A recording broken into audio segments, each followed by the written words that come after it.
Assalamualaikum warahmatullahi wabarakatuh. Let me introduce myself. My name is Amanda Seva Prabowo, and I am from Management 24D, 23D, and my MPM is 2341118T. And right now, I'm here just only want a presentation about economic and social aspect. So right now I just wanna telling about this material, and let's begin to the presentation and to the material. First thing first, I will introduce about the economic and social aspect. Economic and social aspect are two important interrelated elements in people's life.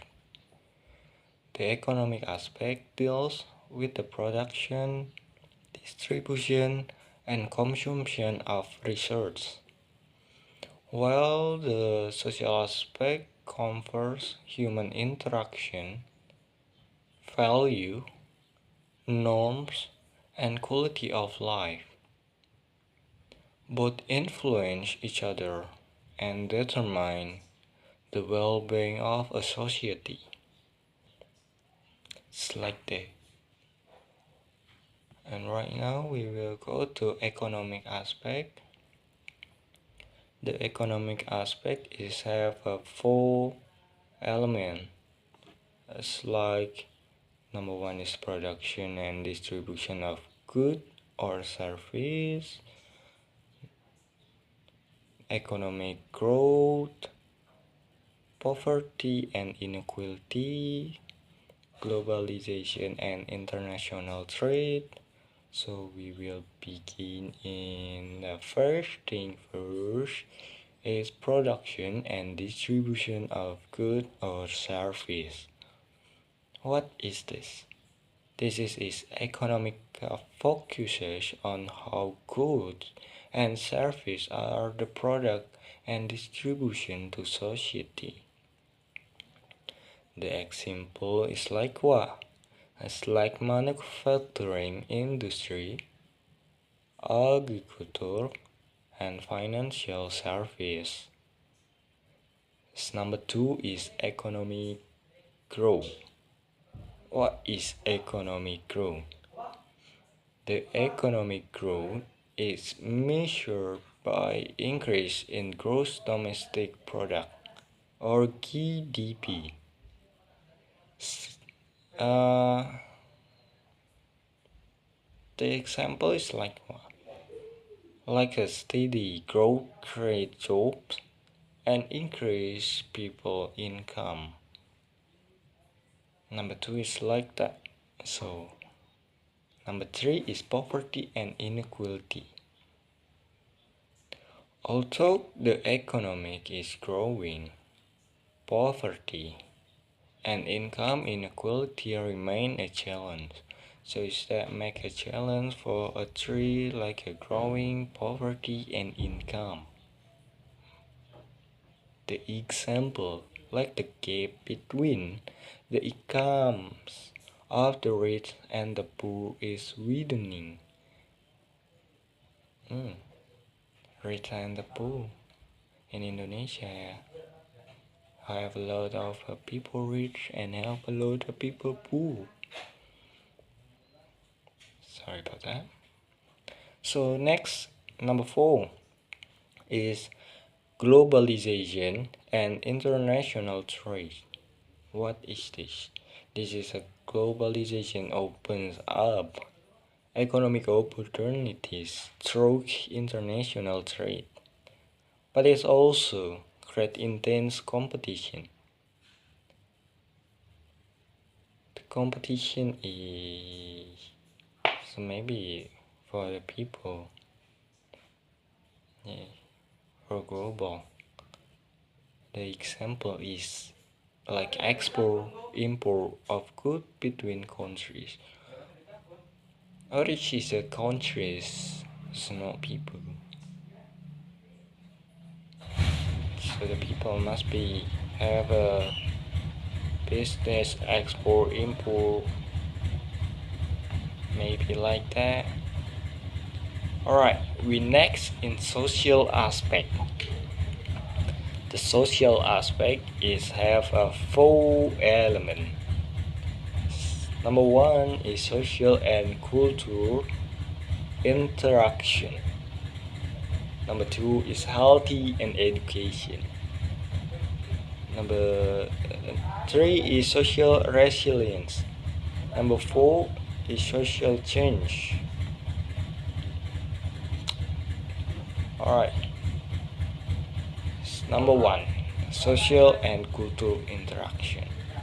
This is it. A society is shaped by social and cultural interaction that influence value, norms, and behavior. Sorry about that. The example like is gotong royong in Indonesia as a form of society interaction. So in Indonesia we have a gotong royong.